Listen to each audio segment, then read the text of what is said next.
Segunda-feira é dia do nosso encontro semanal, 19 horas. Estamos aqui para começar aquela semana de uma maneira bem energizada. Então, já coloquei aquela música para a gente começar nosso encontro aqui. Hoje eu vou receber o Dr. Hércules Benício para realizar a parte 2 do nosso encontro. Se você ainda não viu a parte 1, só você procurar no meu feed, você vai encontrar a nossa live, que foi espetacular. Em razão da primeira live ter sido tão fantástica, marcamos essa de hoje para continuar o tema sobre TCMD e também abordar outros aspectos polêmicos do inventário extrajudicial. Seja bem-vindo, Paulo, Andresa. O meu convidado já entrou, já vi aqui a solicitação dele, já vou aceitar porque hoje a gente tem muito conteúdo. Então, entrar ao vivo. Michele, como foi o final de semana de vocês? Coloque aí no chat de onde vocês estão falando. Boa noite, Carla.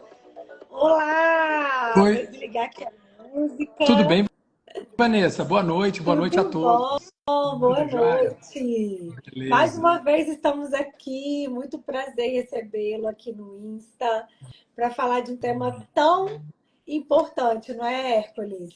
Exato. Boa noite, Carla, Vivaldo, boa noite a todos. Que joia. Excelente.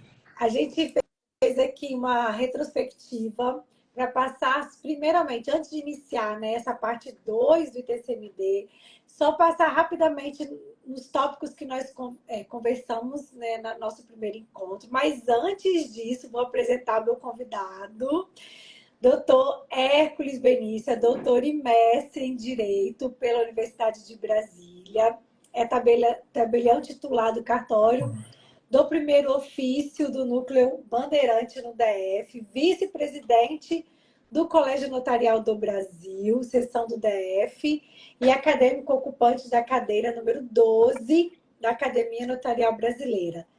Doutor Hércules também foi procurador da Fazenda Nacional com atuação no DF. Então, é com muito prazer que eu recebo novamente. E vamos iniciar nosso tema de hoje? Joia, excelente. A satisfação é toda minha, viu, Vanessa? Cumprimento aí aos queridos Vivaldo, eu vi que o Paulo Ebert também presente aqui, um escrevente do cartório. Uma alegria poder estar aqui e parabenizo por sua solidariedade nesse momento de compartilhamento de conhecimento útil e interessante. Parabéns. Então, hoje, a gente vai fazer a primeira retrospectiva. Na nossa primeira live, a gente abordou como que a gente... O primeiro é o que é o ITCMD, como é importante você se preocupar como advogada na declaração do ITCMD, quem são os responsáveis pelo pagamento do ITCMD. E eu acho que um dos tópicos mais polêmicos, né, Hércules, que a gente conversou, foi sobre a possibilidade do inventariante utilizar o valor deixado pela pessoa falecida, né? Utilizando a escritura pública de nomeação de inventariante. Exato. Para pagamento do ITCMD e dos emolumentos. Então, esse foi um dos pontos, né, bem polêmicos que a gente abordou sobre o ITCMD.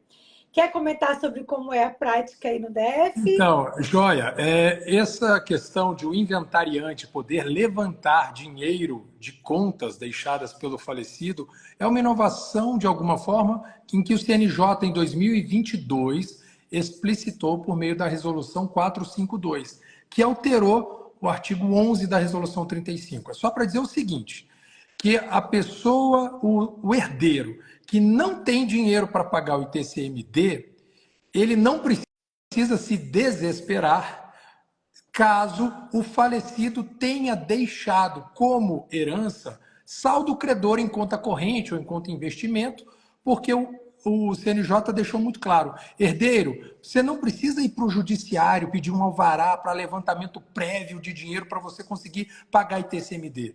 Você, por meio de uma escritura de nomeação de inventariante, nessa escritura você pode indicar os poderes do inventariante. Então, algo bastante emblemático para que a gente veja que cada vez mais o extrajudicial tem a mesma desenvoltura do judicial. Algo que a gente precisa mencionar, acredito que nós, na nossa primeira live a gente disse, que no judicial, por exemplo, o ITCMD, ele não necessariamente precisa ser recolhido, né, antes do formal de partilha. O juiz pode expedir o formal de partilha e deixar para os interessados herdeiros irem à Procuradoria do Estado poder recolher o ITCMD. Isso no judicial. Tanto é que há um tema repetitivo do STJ, que é o 1074, que assim determina, né? Já no extrajudicial, é importante que se diga: o inventariante pode ter poderes para levantar um dinheiro especificamente para pagar o ITCMD, mas o pagamento do ITCMD deve ser prévio à lavratura da escritura de partilha dos bens. O ITCMD, Perfeito. então, é importante que haja esse tipo de distinção entre o judicial e o extrajudicial. E quem está aqui com a gente sabe que nosso incentivo é pela utilização da via do extrajudicial, porque como advogada, né, que já vivenciou muitos anos só atuando no Poder Judiciário, eu sei como quando a gente atua no extrajudicial, o resultado vem mais rápido para a gente, né, para a nossa advocacia e, consequentemente, para o cliente também. Então, muitas pessoas me perguntam, Hércules, assim, Vanessa, mas você tem 20 anos de advocacia, compensa mesmo, né, atuar só no extra, fazer a opção pelo extra? E aí eu sempre relato a minha prática, né, que quando eu me formei, não existiam tantos instrumentos que a gente podia realizar no extrajudicial. Então, a via do extra era praticamente pouca, né? E pelo fato da faculdade sempre nos levar para o Poder Judiciário, a minha prática da advocacia iniciou só pensando no Poder Judiciário. Hoje, a gente vê que as faculdades continuam ensinando só a via do Poder Judiciário. A gente vê pouquíssimas faculdades que estimulam, né, o exercício da advocacia no extrajudicial, mas hoje, pelo fato de a gente ter muitos instrumentos que você já pode atuar só no extra, o resultado da advocacia no extrajudicial é muito mais célere, muito mais eficaz do que no Poder Judiciário. Então, eu sempre relato da minha experiência de não ter tido a oportunidade, né, de iniciar a advocacia só atuando no extra, mas se você tem essa possibilidade, experimente, que eu tenho certeza que você vai se surpreender, se surpreender. E, Hércules, sobre essa sua fala da nomeação de inventariante, a gente também sempre ressalta a necessidade de um advogado, quando for utilizar essa possibilidade, né, que a resolução 35 nos fornece, de fazer a nomeação de inventariante para que o inventariante possa utilizar para pagar emolumentos e o ITCMD, que você entre no tabelionato de notas realizando um requerimento para a nomeação de inventariante com poderes específicos. Então, a gente precisa elaborar esse requerimento detalhado, comprovando o valor do ITCMD, né, a guia, especificando, porque para não ter qualquer dificuldade quando você vai levar a nomeação de inventariante para o banco. Então, a gente sempre faz esse alerta também. É importante ter esse tipo de... O próprio tabelião também, né? Ter o tipo de generosidade com o gerente do banco, porque é preciso que o gerente saiba qual é o alcance do valor a ser levantado. E por isso que o tabelião deve, pelo menos, ter um protocolo do ITCMD para que já saiba mais ou menos o que está sendo partilhado e possa indicar isso com muita precisão. É importante, então, ter cautelas, não só, né, o advogado, a advogada, mas o tabelião, isso para ter fluidez, porque o extrajudicial é para ser célere, mas principalmente também seguro. né? Com Segurança jurídica é o muita que mais segurança. Eu digo que até mais segurança jurídica do que no Poder Judiciário, judiciário. né? É isso aí. É por aí. Hércules, ó, Mônica, boa noite. E Mônica é nossa aluna lá do IEP, e a gente está aqui hoje, e na verdade eu estou já contando os dias, porque no sábado, Hércules, nós vamos fazer uma imersão para aprofundar no ITCMD aqui do Espírito Santo, para especificamente ensinar como realizar o protocolo da guia do ITCMD aqui do Espírito Santo. E aí, quando você fala, né, que a advocacia e o tabelionato precisam andar juntos no que tange ao ITCMD, a necessidade do advogado dominar, né, o instrumento, né, que a Cefaz ela entrega para realizar a declaração do ITCMD é muito fundamental, eu digo, né? O advogado precisa dominar. Então, aqui no Espírito Santo, a gente tem até um sistema novo da Cefaz, por isso essa necessidade da gente marcar uma imersão específica só para a gente entrar dentro desse sistema da Cefaz, ensinar os nossos alunos do IEP e também convidados para realizar esse protocolo de forma precisa e, Exato. obviamente, a Cefaz processar também de forma adequada. Boa noite, Carolina. Carolina está falando lá do Rio Grande do Sul, né? Famoso, mãe. Carol, que joia. É isso. Legal. E o que você está dizendo aí é um serviço de utilidade pública, porque os advogados e tabeliães fora do Estado do Espírito Santo precisam conhecer também a metodologia de apuração do tributo aí, até para poder acertar na emissão de guias quando há imóveis que estejam sendo partilhados, né? Muito embora o inventário tramite fora do Estado do Espírito Santo. É importante, então, que todos os profissionais do direito, né, envolvidos na escritura de inventário e partilha possam sempre estudar os manuais. E repare, né, Vanessa, toda hora está alterando alguma coisa, porque as secretarias de Fazenda vão aprimorando, né, as versões dos manuais de emissão de guia de TCD. Exato. E, Hércules, é bacana a gente contar como que nós nos conhecemos, né? Eu procurei o doutor Hércules, que é tabelião de notas lá no DF, em razão de um ITCMD que eu estava atuando num inventário que está tramitando aqui no Espírito Santo, mas que tem bens no DF.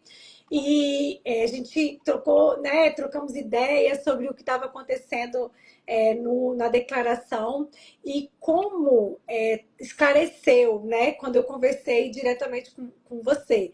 Vou chamar você, hein, Por Hércules? favor. E quando a gente se depara, né, com colegas, advogados e advogadas que querem nichar a advocacia para atuar com inventário extrajudicial, muitas vezes esses colegas eles não se percebem como é importante o estudo da legislação estadual do ITCMD. Então, esse alerta, né? Por quê? Quando o advogado ele vai atuar no inventário extrajudicial, e aí ele vai, obviamente, realizar ali o ITCMD, ele precisa verificar se o cálculo feito pela Secretaria da Fazenda está adequado ou não. Porque é muito comum, né, Hércules, a Cefaz vir com uma avaliação, às vezes, distinta, ou um cálculo que está diferente do requerimento que você apresentou e traz valores de TCMD que muitas vezes não são devidos pelos seus clientes. Lá no escritório já aconteceu mais de uma vez a gente apresentar nem impugnação, né? Nesse caso do DF foi até um requerimento que nós fizemos de esclarecimento e que impactou, trouxe uma diferença tributária, se eu não me engano, em torno de R$ 20.000. Então, olha como que você precisa ter o domínio desse tema do ITCMD para você atuar com segurança, gerar economia para o seu cliente. Então, na vivência como tabelião de notas aí do DF, você também deve verificar esses relatos da advocacia, É né? muito interessante. Eu vou aqui só mencionar um, por exemplo, em homenagem à querida amiga Carol Mosman, lá do Rio Grande do Sul, e também para fazer uma homenagem a todos os colegas do Rio Grande do Sul, dizer da nossa solidariedade, mas algo especificamente sobre TCMD, sucessão hereditária. Vamos figurar a seguinte cena. Uma pessoa recebe, ela é casada sob o regime da comunhão universal de bens, mas ela recebe um bem por doação com cláusula de incomunicabilidade. Ponto. Essa pessoa, então, ela tem todo um patrimônio que se comunicou com o cônjuge, mas especificamente esse imóvel não se comunicou. Quando essa pessoa vem a falecer, a indagação é a seguinte: o cônjuge é meeiro, mas não é herdeiro? E quanto a esse bem, ele herda também em concorrência com os filhos do falecido? Essa é a pergunta. No Código Civil, artigo 1829, inciso 1, a gente não tem muita resposta para esse caso específico, porque lá, comunhão universal de bens, em tese, não há concorrência do cônjuge sobrevivente com os filhos do falecido. Todavia, a doutrina já vem avançando dizendo, ora, ele só não teria se fosse meeiro, mas nesse caso específico, como se trata de um bem particular do falecido, faz todo o sentido de atribuirmos uma parte para o cônjuge sobrevivente a título de concorrência com os filhos do falecido. Pois bem, era assim que queriam os herdeiros. Olha, mamãe sobreviveu e ela deve ficar com uma parte deste bem a título de concorrência, porque é um bem particular. Fiz a guia lá de ITCMD e fui dialogando com o auditor fiscal do Rio Grande do Sul. Qual não foi minha surpresa que a querida Maria Antonieta Lynch, de Pernambuco, acaba de entrar, bom demais.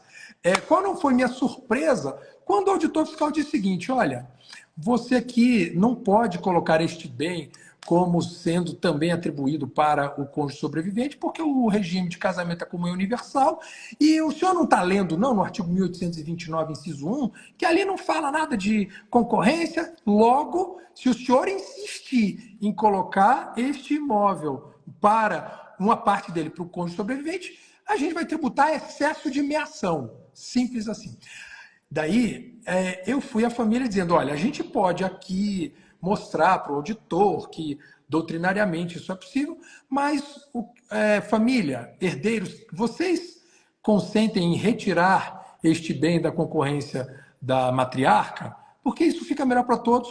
O certo é que, olha, o auditor fiscal, determinando, fazendo doutrina, vai dizer que a opção dele é de que a literalidade do inciso 1 do artigo 1829 é que deve pautar, né, a forma de tributação no inventário.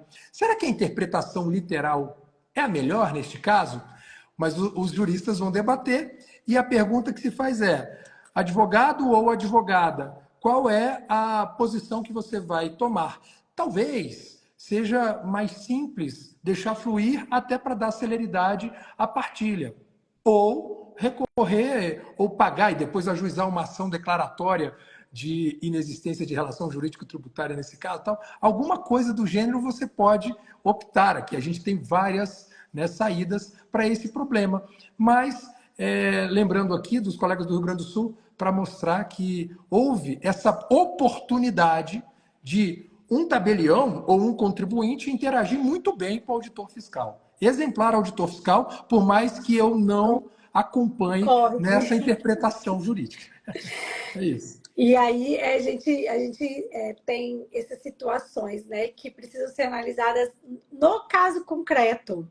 E também entender o que naquele momento faz mais sentido, como você falou. Faz sentido a gente tentar impugnar, a gente tentar bater ali na tecla contra o auditor, ou vale a pena a gente retirar aquilo ali, deixar fluir o procedimento da avaliação da Cefaz e não questionar, enfim. Então, num caso concreto mesmo, né, que a gente precisa ponderar e verificar como aquela resposta mais adequada. Agora, Hércules, considerando todas as nuances e as dificuldades, né, que a advocacia enfrenta, que o tabelionato enfrenta no que tange ao ITCMD, e tudo que a gente conversou na parte 1, vamos iniciar a parte 2, porque senão a gente não vai conseguir finalizar a parte 2. E além da parte 2, a gente separou também outros aspectos polêmicos para tratar sobre o inventário extrajudicial, que sempre tem novidades surgindo, né? Exato. E essa parte 2 do ITCMD é muito, muito importante, porque vai direto referente ao bolso, né? E ao bolso, obviamente, imposto se refere a dinheiro, mas a parte 2 refere-se mais ainda ao bolso, porque a gente vai falar de base de cálculo do imposto. E essa dúvida da base de cálculo sempre chega no escritório e os herdeiros sempre indagam, né? Doutora Vanessa, a gente usa o que na base de cálculo? Na base de cálculo a gente indica o valor que está lá na declaração do imposto de renda, a gente já atualiza para o valor de mercado, ou a gente vai verificar alguém que já né, que há pouco tempo declarou ali naquele edifício, se alguém pagou algum imposto, qual foi o valor que a Cefaz indicou. A gente procura um corretor de imóveis para verificar a avaliação. Como chegar numa base de cálculo do ITCMD? Então, a gente vai tratar sobre isso. Eu quero que quem está aqui com a gente coloque qual a sua opinião. Se você fosse responder agora, qual base de cálculo do imposto de transmissão causa-morte e doação? Você colocaria valor de mercado, valor da declaração do imposto de renda, valor venal que está lá no carnê do IPTU? Porque a gente tem pessoas que defendem, né, diversas respostas. Eu quero saber o que você pensa aqui que está com a gente. E, doutor Hércules, vamos explorar esse tema? Ótimo, excelente. É só já também fazendo uma publicidade em relação ao que a gente vai falar depois sobre aspectos controvertidos do inventário extrajudicial, falar um pouquinho sobre eventual possibilidade de reconhecimento de parentalidade socioafetiva ou paternidade biológica. Será que pode fazer isso diretamente na escritura ou é preciso primeiro o registrador civil fazer uma averbação lá no registro civil para depois o tabelião, com calma, fazer a partilha? Outras questões sobre união estável, acho que vale a pena todos estarem aqui nesses próximos 40 minutos. Mas, pois bem, base de cálculo do ITCMD. O primeiro ponto que a gente tem que ter é a premissa de que é o patrimônio que vai ser tributado, o patrimônio deixado pelo falecido. Qual é a expressão patrimonial daquele bem deixado pelo falecido? Ponto. Então, expressão patrimonial. Quando eu falo em ações, a pessoa faleceu e deixou ações. Espera aí, eu tenho que saber qual é a cotação da ação no dia do evento morte. Abriu a sucessão, eu vou lá calcular qual é o valor da ação naquele dia. Mas eu preciso também no veículo automotor. Tá, qual é a base do IPVA daquele veículo titularizado pelo falecido?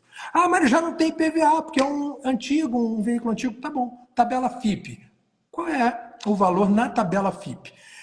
Olha, mas eu também tenho um título remido em um clube. Ele era associado a um clube. Beleza, vamos lá na administração desse clube pedir que faça uma declaração sobre a legitimidade daquele falecido. O falecido de fato era um titular remido e qual é o valor de mercado daquele título caso fosse vendido hoje, né, no dia do falecimento.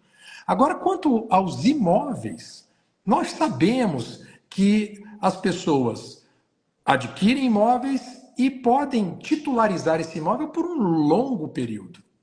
E esse é o ponto. Se a pessoa ela adquiriu, vamos supor, em 1995, pelo valor de 100 mil reais, e este imóvel hoje, pelo cálculo feito pela Secretaria de Fazenda, porque a Secretaria do Estado vai olhar para o imóvel e vai dizer, peraí, esse imóvel aqui não vale mais 100 mil. Hoje, no mercado, esse cidadão conseguiria vender por 800 mil. Mas que valor é esse? É um valor mágico da Secretaria do Estado? Não. A Secretaria do Estado ela vai verificar com o município, normalmente, município, quanto é que seria a base do ITBI aí, caso você fosse cobrar ITBI. Normalmente, o Estado dialoga com o município para esse fim. E olha, em nenhum momento eu falei em base de valor venal para IPTU. O IPTU é uma fotografia em 31 de dezembro de um ano. Quem é o proprietário do imóvel 31 de dezembro de 2023? Ah, é o fulano de tal? Está aqui o valor venal desse imóvel e eu vou cobrar lá no mês de maio o IPTU deste bem. Aqui no Distrito Federal, por exemplo, semana passada começou a cobrar IPTU referente 2023, mas é uma fotografia de 31 de dezembro. Por isso, a base de cálculo do IPTU é muito menor do que a base de cálculo de ITBI ou de ITCMD, tá bom? Normalmente, o município tem a referência para ITBI, por mais que a gente saiba que o STJ já disse, o município deixa de ser arrogante, as partes é que declaram o preço numa transferência onerosa. Mas o Estado ele tem que ter uma referência também de valores. Pois bem, o valor de referência é o valor de mercado para normalmente o Estado vai considerar. E no meu exemplo, a pessoa comprou o imóvel em 95 e hoje esse imóvel vale 800 mil. O ITCMD, considerando 800 mil a base do Estado para tributar, o ITCMD ele vai ter como base 800 mil reais. Ponto final. Os herdeiros vão recolher o tributo dessa sucessão hereditária com base no valor de 800 mil reais. Mas uma coisa é o que o herdeiro vai pagar, outra coisa depois é o que o inventariante vai declarar naquela declaração final do espólio. Isso é muito conveniente, viu, Vanessa? A gente está falando aqui numa semana de maio de 2024, 20 de maio, e até 31 de maio todo mundo tem que fazer declaração de ajuste anual. Agora, uma perguntinha de bolso. Repare, uma pessoa acaba de falecer em abril de 2024. Mas ela era viva até 31, né? Em 31 de dezembro de 23, ela era viva. A pessoa que vai ser inventariante desse falecido deve fazer uma declaração intermediária de espólio ou uma declaração de ajuste anual de pessoa física?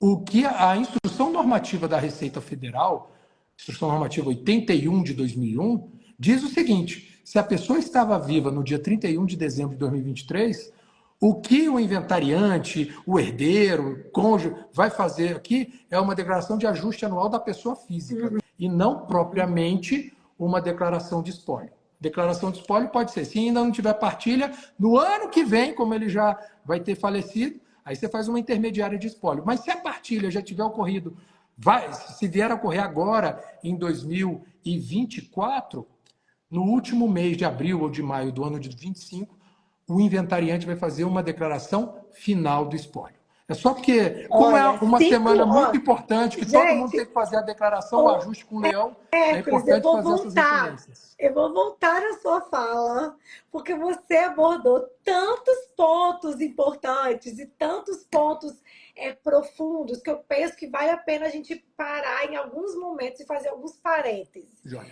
Então, primeiro você mencionou sobre a questão da base de cálculo, né? Mencionando que a gente não tem que considerar o valor venal de IPTU, que não tem nada a ver com o ITCMD.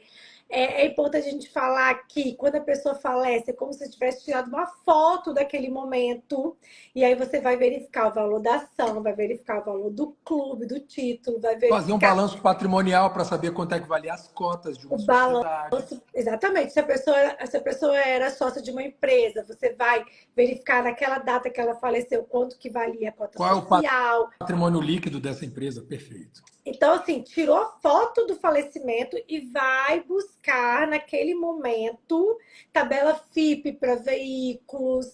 E, no que tange ao bem imóvel, lembrar que a Secretaria da Fazenda vai olhar o valor de mercado. E valor de mercado, eu sempre oriento os clientes a procurar um corretor de imóveis de confiança, que vai trazer uma informação real sobre o valor daquele patrimônio, até para que os herdeiros possam se programar para efetuar o pagamento do ITCMD, que é de responsabilidade dos herdeiros. Então, fez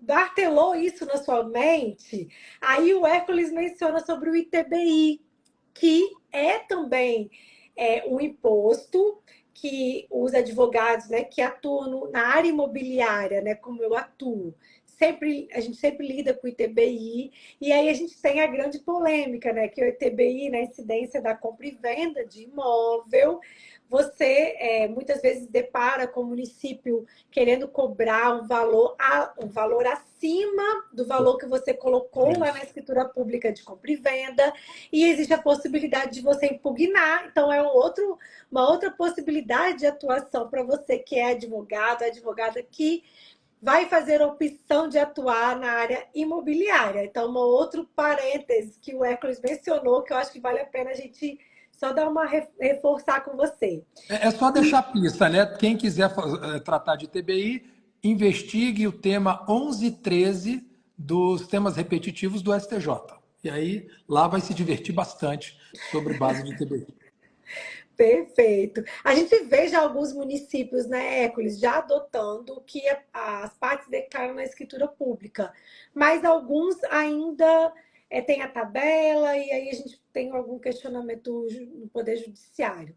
Agora, sobre a questão aí para finalizar, o Hércules colocou uma cereja assim na fala dele, trazendo a informação, né, sobre o momento, agora, né, a declaração do imposto de renda. Se a pessoa faleceu e estava viva, né, vamos dizer assim, até 2023, há necessidade do inventariante fazer uma declaração De ajuste do imposto de anual, renda, como se pessoa fez isso, como se assinando pelo falecido. Exatamente. E aí a gente tem a previsão, né, do inventariante cumprir obrigações deixadas, né, pela pessoa. A gente pode, de repente, encaixar nisso daí. Exato. E até dia 31 de maio. Então, assim, para falar a verdade, eu ainda não fiz a minha declaração, tá, Hércules?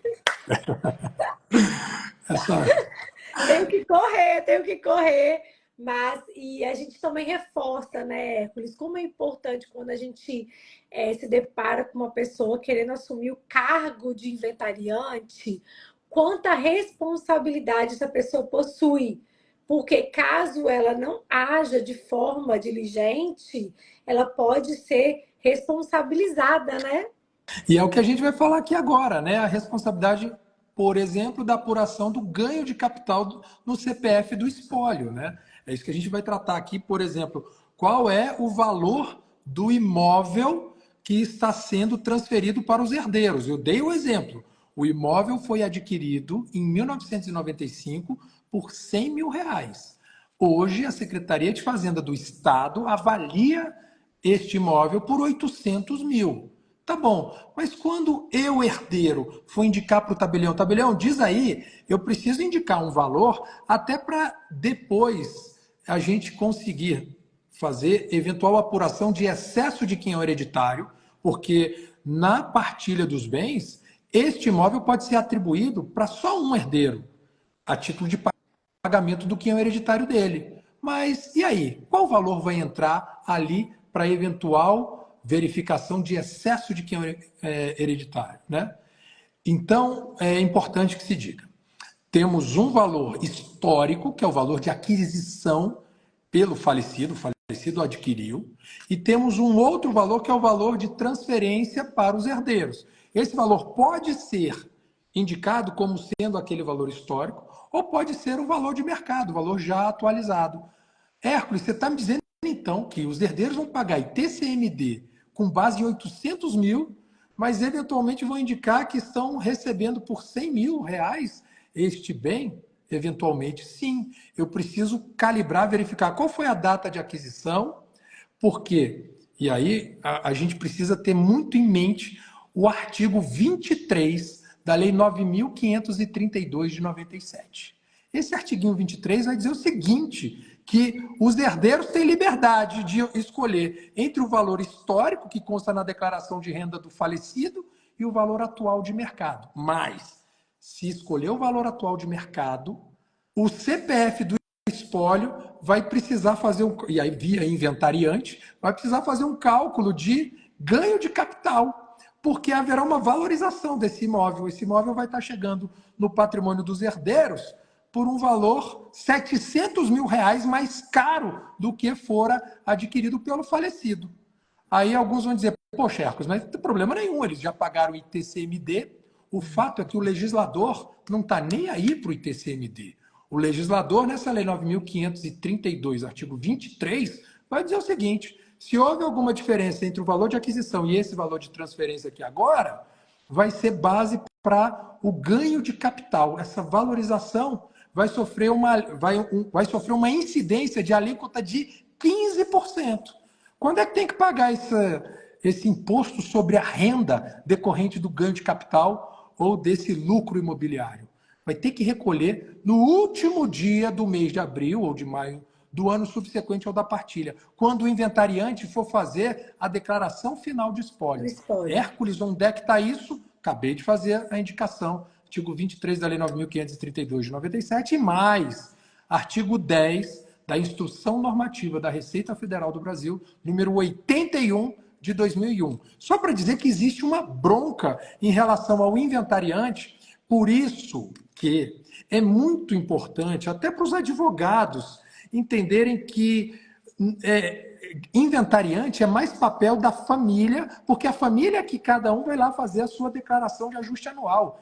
E o inventariante vai fazer uma declaração final de espólio. E precisa ter uma correspondência entre a declaração Sim, final de espólio e as respectivas declarações de dos ajuste anual herdeiros. dos herdeiros. Então, deixa para um parente e explica para o parente essa circunstância, até para não se envolver eventualmente com depois problemas tributários. Mas a gente tem que contar um algo a mais, né, Calma Vanessa? aí, Sobre, antes disso, né? eu tenho que ler aqui o comentário do doutor André, aqui, voltar. Doutor André Arruda é registrador de imóveis aqui em Anchieta, no Espírito Opa! Santo.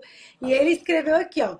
Via isso todo dia e não sabia a fundamentação até hoje. Olha Olha, que conta oi, interessante. André, que joia, que bacana.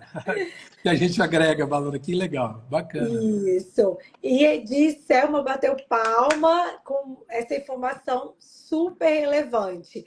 Agora, depois dessa chuva aqui de informação, o Hércules vai falar um ponto fundamental. Vamos lá, Hércules, Então, eu continue. acabei de assustar muita gente dizendo, pelo amor de Deus, quer dizer que o camarada já faleceu e porque os herdeiros colocaram um valor que é a base do ITCMD, você está me dizendo que ainda vai ter um resquíciozinho aí de pagar um ganho de capital lá com alíquota de 15%. Poxa, e a do ITCD não chega nem a 8%, né? Assim, Quatro a aqui, alíquota né, do progressiva, estado. aqui no DF a alíquota máxima é de 6%. Mas, pelo amor de Deus, essa diferença vai gerar isso tudo.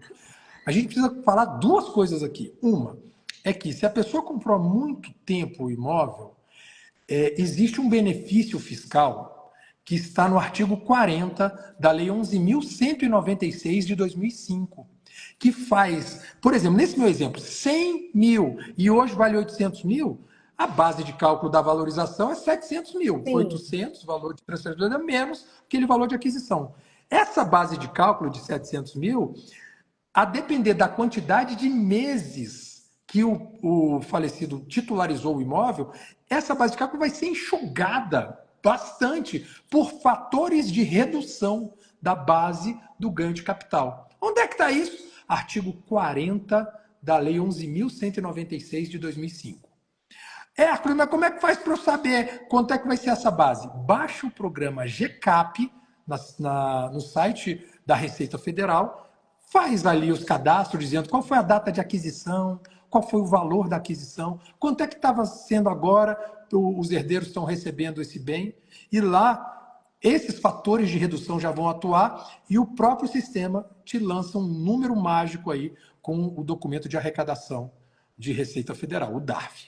Mas, então esse é o primeiro ponto. sim. Dá para a gente antever qual vai ser o ganho de capital do espólio e quanto o CPF dele vai ter que pagar lá no último dia útil do mês de abril ou maio do ano subsequente, que vai ser quando o inventariante vai fazer a declaração final de espólio.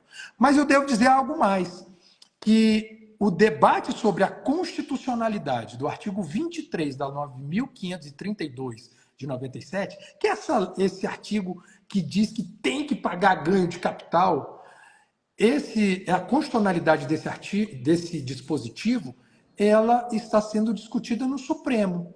O Supremo, ele ainda não definiu, por seu plenário, qual é a melhor postura, se é declarar inconstitucional esse artigo 23 ou se é declarar constitucional. Existem diferentes decisões. Então, há precedente para os dois lados. Um que diz que é inconstitucional o artigo 23, porque os herdeiros, ou no caso o donatário também, no caso de doação, eles já pagaram TCMD lá em cima, não tem nada que pagar de novo ganho de capital. Então pode ser uma estratégia, e eu peço desculpa por falar isso, talvez seja uma estratégia infeliz, porque vai gerar multa e juros, mas pode ser uma estratégia do inventariante dizer o seguinte: eu vou colocar o valor de mercado, porque recolhi o TCMD, quando chegar lá na frente, eu não vou fazer nada de ganho de capital. Se a declaração final de espólio cair em malha fina e o auditor fiscal abrir uma ação fiscal, eu vou lá e me defendo ajuizando uma ação declaratória cujo fundamento será a inconstitucionalidade do artigo 23. Isso é uma estratégia. Né? Outra estratégia vai dizer, para evitar qualquer surpresinha, eu já vou pagar logo esse tributo do ganho de capital. Mas só para também mostrar em relação ao debate no Supremo Tribunal Federal, vale a pena a gente falar do recurso extraordinário com agravo, número 1.387.761. Vou repetir mesmo assim, quem ainda não está com a caneta na mão, depois vai ter que ver a live, que vai ser uma satisfação. Né? É o recurso extraordinário com agravo 1.387.761. Relatoria ministro Luiz Roberto Barroso, primeira turma do Supremo Tribunal Federal. Isso aqui é uma decisão até que bem recente, de alguma forma, né? Sim. É de fevereiro de 23, né, Vanessa? Isso. Mas, de outro lado, a gente precisa cuidar também de decisões como uma que aconteceu em 2021, fevereiro de 21, que é no recurso extraordinário 1.269.201 do Rio Grande do Sul. E valeu, Paulo, anotando tudo bonitinho, sensacional. E esse precedente do Rio Grande do Sul, de forma monocrática, a ministra Carmen Lúcia disse negativo. Aqui, o Supremo Tribunal entende constitucional o artigo 23 da Lei 9.532. Mas o debate é aceso para mostrar também que não é fácil essa incumbência de inventariança. Né? Então, o inventariante cuide, porque há obrigações depois mesmo da partilha. O que a gente sempre orienta os herdeiros quando eles vão optar, né, sobre essa questão do indicação do valor de mercado ou do valor declarado pela pessoa falecida, que é o valor histórico, e aí a gente tem que colocar na balança todos os prós e contras, e a escolha tem que ser feita pelos herdeiros. Qual vai ser a opção?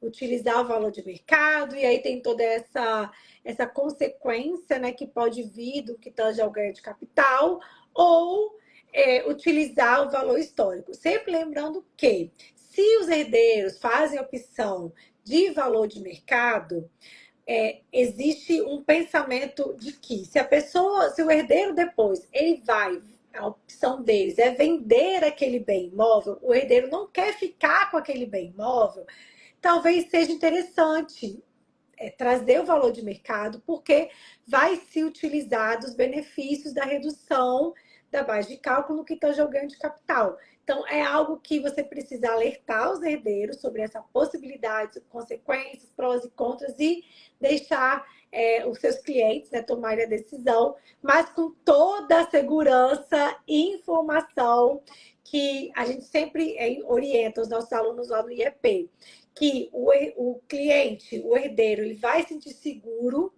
quanto mais informado você os mantiver. Então, conhecimento para você, advogado, advogada, para que você possa, com o seu conhecimento, passar informação, e a informação gera segurança para o seu cliente. Agora, Hércules, essa maravilhosa, né, explanação sua sobre ganho de capital, TCMD, acredito que esclareceu bastante quem está aqui com a gente. Se você está aqui, está escutando, tem alguma dúvida, pode colocar aqui no chat. Agora, quando a gente vai também para uma parte de momento de pagamento de TCMD, é um ponto também muito relevante, porque, a depender da legislação do Estado, você antecipando o pagamento do ITCMD, você pode trazer um benefício referente a descontos. Por exemplo, no estado de Minas Gerais, funciona dessa forma. Quanto mais, depender do momento que você quita o ITCMD ou que você já adianta esse procedimento na Secretaria da Fazenda, você vai pagar com algum percentual de desconto. Vários estados têm essa possibilidade. Então, você, advogada, se deparou com um inventário extrajudicial que tem bens imóveis em diversos estados da federação, você precisa conhecer a legislação estadual daquele estado que o bem imóvel está localizado. Então, não obstante você tenha possibilidade de realizar o inventário extrajudicial em qualquer tabelionato do país, a gente tem essa liberdade. O ITCMD tem que ser recolhido no que tange a imóvel, né? No local do imóvel. Então, vá estudar a legislação do local do imóvel. Ó, doutor André elogiando, o doutor Hércules é fera. Obrigado. Doutor André, o senhor, ó, eu vou falar aqui, Hércules, doutor André, ele nos concedeu uma aula para as nossas alunas do IEP. A aula foi fantástica e eu já estou aqui pensando, Hércules, em fazer o convite para você. Um beijo. Para que você também possa nos abrilhantar lá dentro do IEP com uma aula sobre TCMD, sobre o que a gente está conversando aqui. Vai ser um prazer receber. Legal. O doutor André esteve lá com a gente e foi muito, muito bom.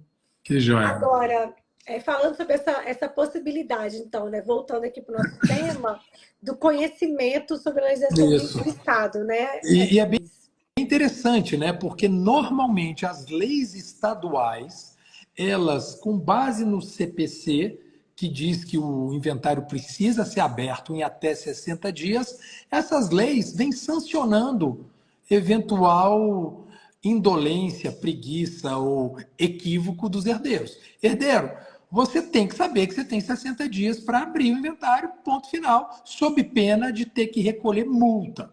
Agora, o que é essa abertura do inventário? No judicial, a gente sabe que é apresentar uma petição e distribuí-la para o juiz de sucessões.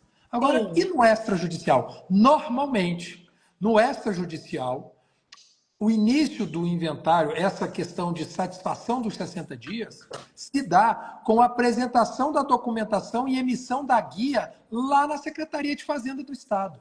Ponto. Deixar bem claro. Essa é a regra. Ah, Hércules, mas eu li que em 2022 o CNJ alterou o artigo 11 para dizer que uma tal escritura prévia, né, não tem nada de partilha, é uma escritura de nomeação de inventariante, seria o termo inicial do inventário extrajudicial. Tudo bem, isso é uma resolução, um ato administrativo do CNJ.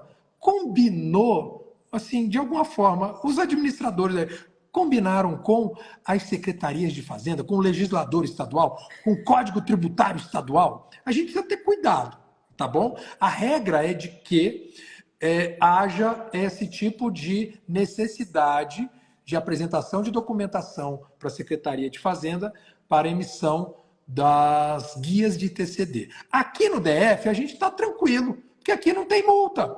Então, quer dizer, se o falecido ele só deixou bem imóvel ou só deixou imóveis aqui no DF, tranquilão, faz no DF que não vai ter multa, mesmo que você só apresente a documentação para a Secretaria de Fazenda aqui do DF depois de muito tempo, porque não tem multa no DF. Aqui, o legislador, nossa Câmara Legislativa, ela esboçou mudar a nossa lei de TCMD para dizer o seguinte, vai ter multa sim. Só que a gente sabe do princípio da anterioridade de exercício e da anterioridade nonagesimal. Antes de produzir efeitos, né, a lei precisa ser publicada no exercício anterior. O que sucedeu com essa lei? Ela foi publicada. Antes mesmo da virada do ano, ela já foi revogada. Olha que interessante.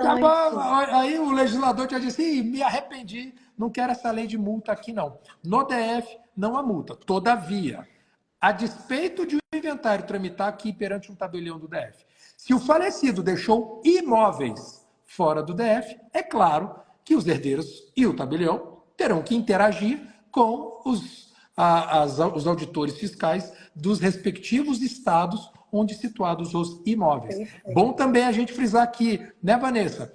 Em 2023, finzinho de 2023, veio a emenda constitucional da reforma tributária que sutilmente mudou o artigo 155 da Constituição Federal. Para um só tempo, a respeito de TCMD, impor uma alíquota progressiva em correspondência com a capacidade contributiva dos herdeiros. Quem recebe mais paga mais, uma alíquota superior, mas também modificou o lugar de recolhimento referente aos bens imóveis, o recolhimento do ITCMD referente aos bens móveis deixados pelo falecido.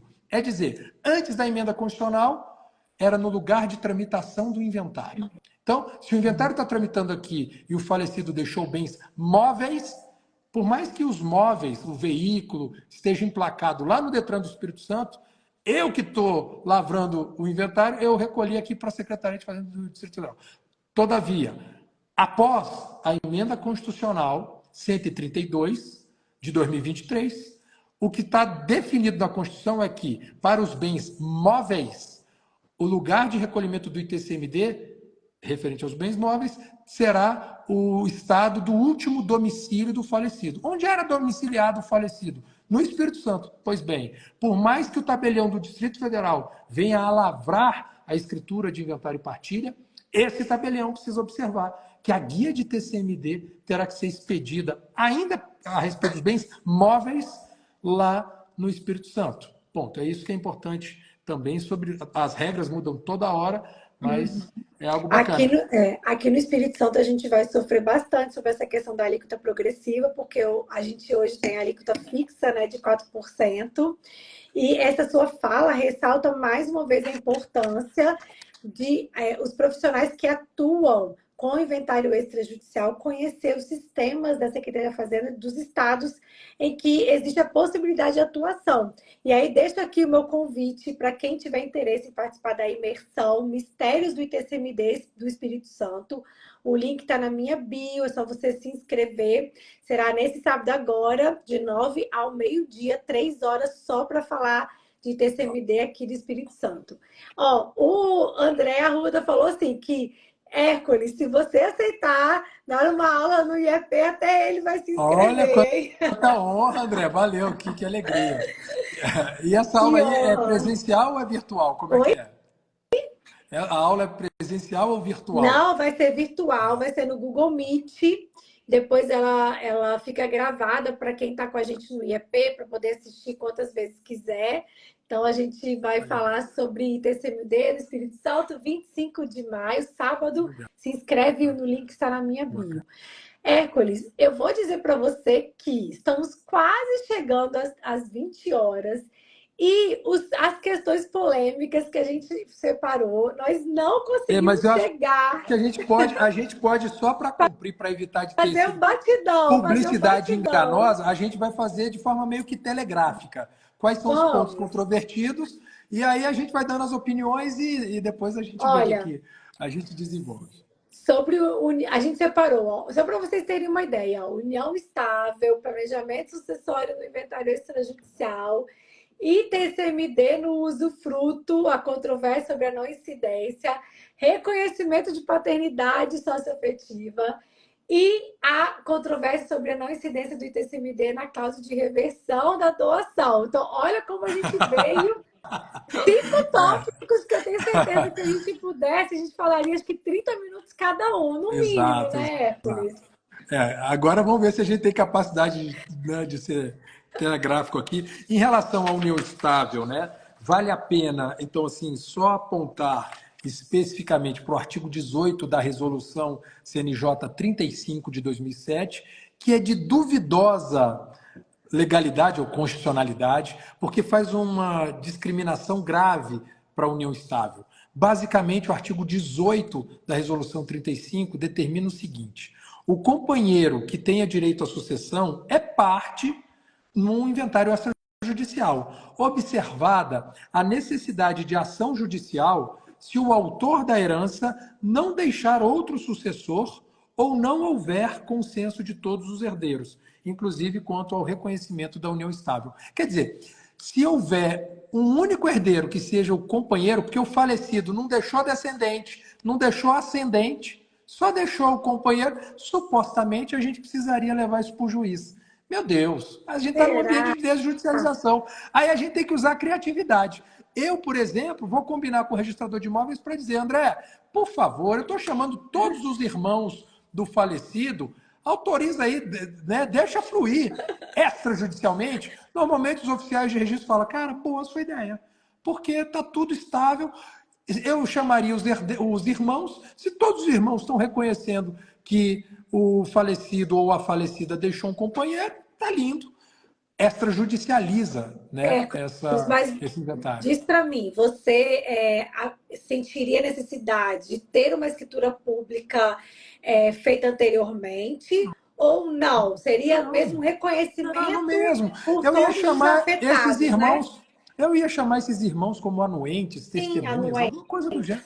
É simples, todo mundo feliz. Olha, a gente merece, né? A advocacia, na verdade, a sociedade brasileira merece o pensamento, né, dos tabelionatos dessa forma como você colocou, porque realmente quem está ali, quem que poderia ser prejudicado, já vai comparecer ao ato e anuindo com aquele reconhecimento da união estável, por que mandar essas É. pessoas, né, para o Vanessa, Poder mas Judiciário? é isso. Mas repare que é um ato de insubordinação ao artigo 18 da Resolução 35. Sim! Mas peraí, né? Tem que.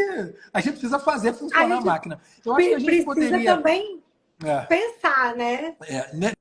nessa eleição de temas controvertidos, a gente podia falar também sobre é, o reconhecimento de parentalidade socioafetiva. Acho que vale a pena a gente só problematizar para mostrar, né, como é que funciona. Repare, nem todo o registrador civil vai autorizar uma averbação fundada numa escritura pública. Repare só, vamos supor que o camarada faleceu e deixou um filho. Eu vou facilitar a vida, um filho biológico, só que esse filho biológico a gente só sabe que ele é filho mesmo porque foi feito um exame de DNA. No documento de registro civil, a certidão de nascimento desse sujeito aqui não tem a paternidade, porque só, né, o pai ali na vida não chegou a efetivamente reconhecer. Mas todos os outros irmãos sabem, olha, nós temos um irmão unilateral aqui, por mais que não seja filho de nossa mãe, ele é filho do nosso pai, tanto é que a gente fez o exame de DNA, bateu certinho, indaga-se. É possível já fazer um inventário? Parece óbvio que é possível, mas para aqueles menos corajosos, talvez seja o caso seguinte: faz uma escritura de aceitação de herança, nomeação de inventariante, declaração de únicos herdeiros, outorgando poder para o inventariante ir ao registro civil para averbar a paternidade biológica, porque escancaram o exame de DNA, está lá. A pergunta que se Sim, faz é: quando essa escritura de aceitação de herança, declaração de únicos herdeiros e nomeação de inventariante para esse fim de interagir com o oficial de registro, quando essa escritura bater lá no oficial de registro civil, o oficial vai aceitar? Por favor, oficial de registro, aceite. Averbe a paternidade biológica. Está tudo sob controle, segurança jurídica total. Alguns mais puristas vão dizer, não, mas isso tem que passar pelo juiz. Não faz sentido passar pelo juiz. Pois bem, é importante esse ambiente para a gente fazer esse desabafo. sim. Agora, mais difícil é a pergunta: e se os irmãos aqui reconhecerem não uma paternidade biológica do irmãozinho, mas uma paternidade socioafetiva? Já é um problema maior. O que eu posso dizer é que o Espírito Santo, na vanguarda, saiu na frente. E o É oficial de registro verdade. aceitou, o oficial de imóveis aceitou. Só que, se a gente for para a literalidade do Código Nacional de Normas sobre parentalidade socioafetiva, Afetiva. a gente tem que, em 2017, foi editado o provimento 63, meio que facilitando a parentalidade socioafetiva. Em 2019, o CNJ falou: peraí, acho que eu errei. Eu não devia ter aberto para toda e qualquer idade poder ser reconhecida a parentalidade socioafetiva. Agora, só a partir dos 12 anos. Disse em 2019, no provimento 83. burocratizando, no bom sentido, o reconhecimento de socioafetividade, dizendo até mesmo que tem que ser ouvido o Ministério Público. Faço referência ao Código Nacional de Normas, agora, provimento 149, artigo 507, parágrafo 9º. Agora, Hércules, a gente está falando de pessoas adultas, que vão lá, não preciso nem falar de 12 anos para cima, acima de 18, porque o inventário extrajudicial, todos os herdeiros precisam ser capazes. Os maiores, mesmo se você tiver 16 anos, a gente emancipa para poder deflagrar o inventário extrajudicial. Mas vamos esse lá. é o pulo do gato, Aí, mas vamos para o socioafetividade. Vários registradores vão opor resistência, porque a literalidade do Código Nacional de Normas, e eu falo desse mesmo artigo 507, e faço referência aos parágrafos 3º e 5º do artigo 507, vão dizer que o oficial de registro civil vai colher a assinatura do pai socioafetivo ou da mãe socioafetiva. E eles vão dizer, peraí, se eu não tenho assinatura, eu estou descumprindo o provimento, vá para o juiz, lá reconheça. Mas é para todos verificarem aqui que ser vanguarda não é nada fácil. Às vezes é até um ato de insubordinação dentro da segurança jurídica. Mas, devagarzinho, as corregedorias vão vendo. Peraí, esse movimento é sensacional. Ele é capaz de garantir segurança jurídica, celeridade, economicidade, e por isso esse ambiente aqui hoje, Vanessa, eu te parabenizo por ser um serviço de utilidade pública. A gente precisa convencer a todos de que estamos num ambiente de segurança jurídica e, por isso, documentar por meio de escritura pública é o jogo do ganha-ganha. Até o judiciário deve aplaudir esse movimento feito. Exatamente. Por exemplo, só para dizer, naquela minha escritura que eu fiz do reconhecimento de paternidade biológica, dramaticamente o colega do Amazonas acabou dizendo, não estou muito confortável. Herdeiros, o registrador de imóveis? Não, foi o registrador civil. Civil? Né, lá não acredito! Ele não averbou a paternidade. Mas para a gente verificar que esse Brasilzão, ele é muito assimétrico. Tal. E aí, ambientes como esses, e até é importante, às vezes, pegar o telefone e ligar para o colega para que veja a força do melhor argumento. Sim. Colega, o que te angustia? Em que eu posso melhorar a escritura ou tal, né? É isso, mas... Parabéns, Vanessa, uma alegria poder estar aqui. Eu digo assim, que essa negativa não pode ser um bloqueio. A gente tem que continuar tentando, né? Claro. Porque, como você falou, esse movimento, né, de extrajudicialização, vamos dizer assim, traz uma grande economia até mesmo para a sociedade brasileira. Por quê? Quando você deixa de levar uma demanda para o Poder Judiciário, a gente tem os números, né, que os números indicam quanto de economia o serviço, né, extrajudicial dos tabelionatos, eles economizam para a sociedade brasileira. O cartório em números, não é esse o nome? Exatamente. Traz essa informação. Então, que nós possamos continuar, né, com esse pensamento de diálogo, como você falou, entrar em contato com o colega que não quis fazer. Para mim, era o registro de imóveis, era o registro civil, meu Deus! Que a gente possa né, enfrentar as barreiras, né? Enfrentar as barreiras e esse diálogo aberto conseguir avançar.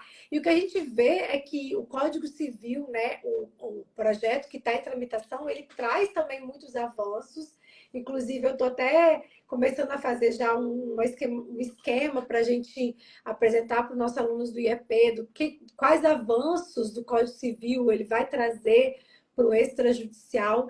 Então, Hércules, olha só, a gente vai encerrar porque já está dando 1 hora do nosso encontro, mas já quero deixar aqui as portas abertas para quando você tiver a oportunidade de voltar aqui ao nosso Instagram para fazer um outro encontro, fique já à vontade, já o convite já está feito. E eu tenho certeza que todo mundo que está aqui com a gente aprendeu muito com toda essa informação que você nos trouxe. E já quero recebê-lo novamente aqui. Deixar você se despedir para que a gente possa encerrar aqui o nosso encontro. Joia. Vanessa, eu agradeço pela oportunidade. É sensacional essa troca de angústias, às vezes, né? Conhecimentos e angústias, né, do dia a dia. E parabenizar todos que estiveram aqui conosco.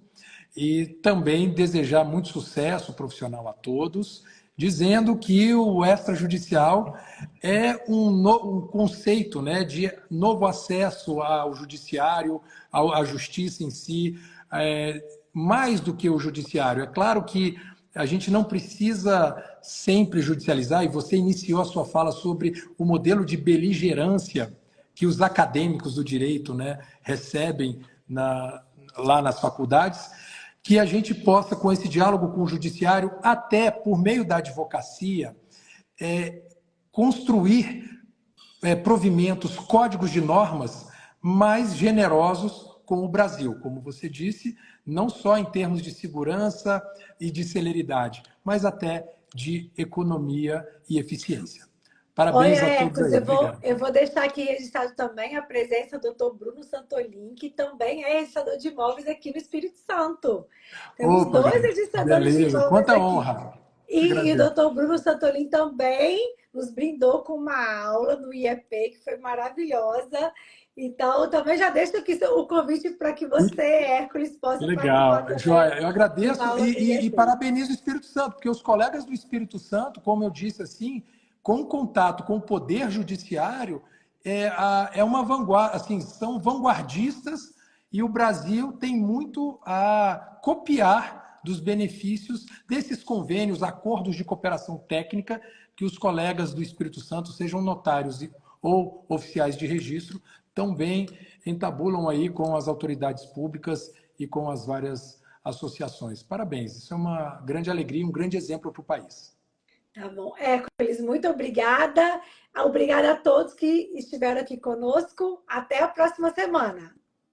Boa noite a todos, Boa felicidades, noite. excelente semana. Tchau, tchau. Valeu.